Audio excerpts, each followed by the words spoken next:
Hello everyone, Army's back. I've set the stat man to work, Jason McKenna, and he's been squirreling away with the guys from Fantasy Football Hub. Now we're going to look at those potential gems and treasures for those next game weeks. And when we're picking selections, when we're potentially looking to deploy wildcards, we're looking at longevity from those picks. These are not short-termisms. We want them to go maybe bang for 2, 3, 4, 5 weeks and beyond that. However, what I would always say with regards to these selections, yes, it's backed by the data, and yes, they have the potential, but we have the caveat that, there may be a few surprises along the way. Players may emerge, players may be suspended. There's a potential of picking up injuries there. Managers may change tactics accordingly, but that's enough for me. I'm going to hand you over to the stat man. In today's video, we're discussing the teams with the best fixtures over the next coming 6 game weeks. We're trying to identify some differentials, some low-owned assets who may pop out because of these great fixture runs.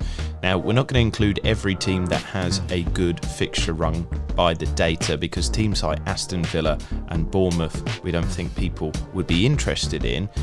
And teams like Fulham have already got high ownership of their best assets like Pereira and Mitrovic.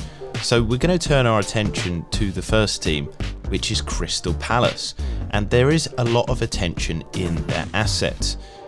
So building from the back, the fixtures have aroused some people's attention for defensive assets, such as goalkeeper Vicente Gaeta. Looking at the predicted data, Gaeta has the 4th best X points from game weeks 9 to 14 for goalkeepers, but the fixtures seem to favour the attack of the team rather than the defence. Crystal Palace defence has not been good this season, which is in stark contrast to last season, where they were top 4 for XG conceded data and kept 12 clean sheets. Last season, the team had an X clean sheet rate of 0.35 per 90, which they almost kept to with 0.32 per 90 through the season. This time, however, the data is way down with 0.16 X clean sheets per 90, the 3rd worst in the league, and 0.17 actual clean sheets per 90, also very bad data. So instead, my interest is in the attack of Crystal Palace, and the most consistent asset is their talisman, Wilfried Zaha. He's a differential asset and is 11th for predicted points amongst all players over the next 6 game weeks. He's a sensible pick, he's on penalties, and he had some good data this season as well. He's very high up with a 3.38 XGI so far this season, a decent number of 12 shots in the box, and he's already got 4 goals to his name. His FPL points per 90 has been very impressive, and so he could be a good differential pick for the game weeks ahead. Another one of London's teams garnering a lot of attention are the Bees of Brentford. They've been fantastic this season, blowing a lot of teams away with their devastating attack. But that is where the interest really lies, because with all the positivity around the club, the team have been leaky at the back with 1.73 XG conceded per 90, with the team actually allowing 1.71 goals in per game. Thus, they've only kept 1 clean sheet, and so the defensive assets for now are a miss.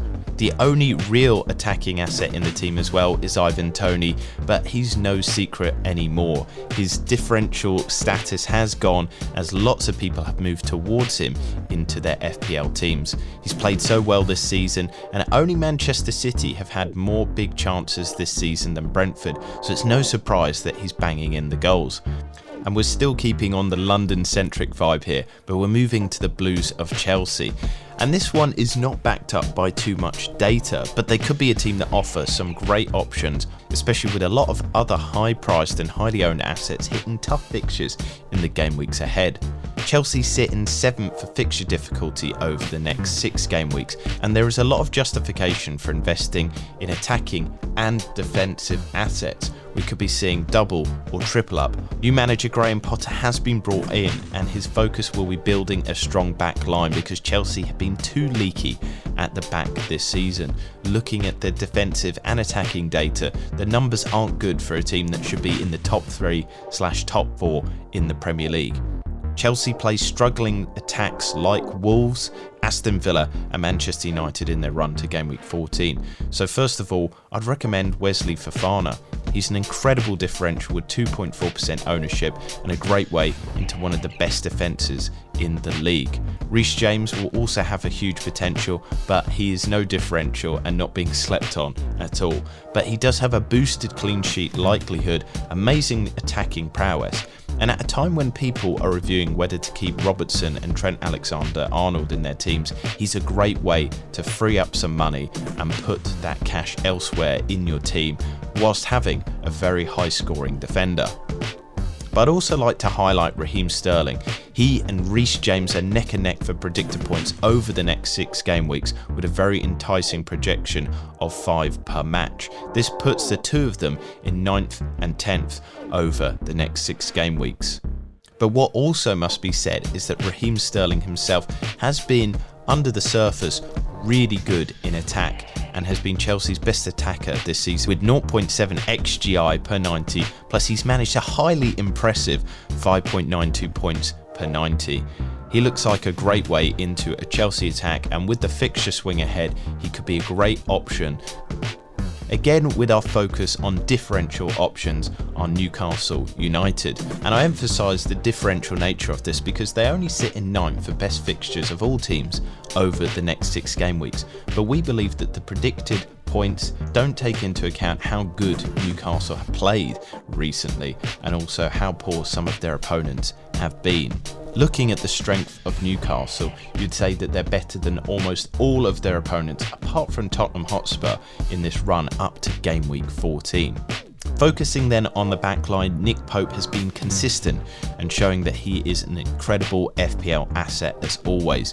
He has the best points per million of any player this season, and the run of games ahead offers a lot of opportunities for clean sheets as well as save points.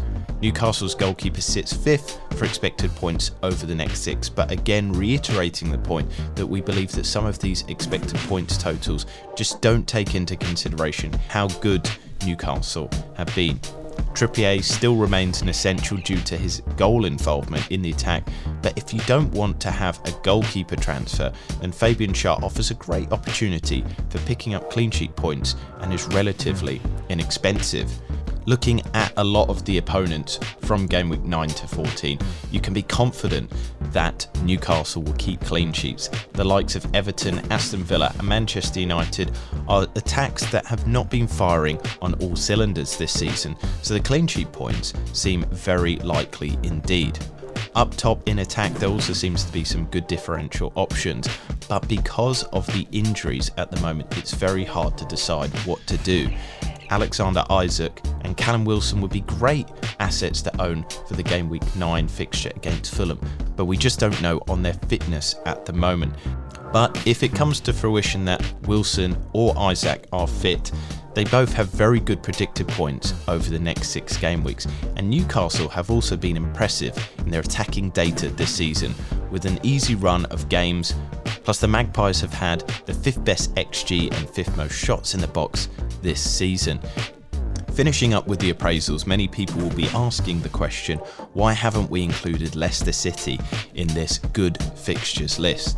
And yes, on paper, the team seem to have a really good run of fixtures from game week 9 to 14, playing the likes of Nottingham Forest, Bournemouth and Leeds United.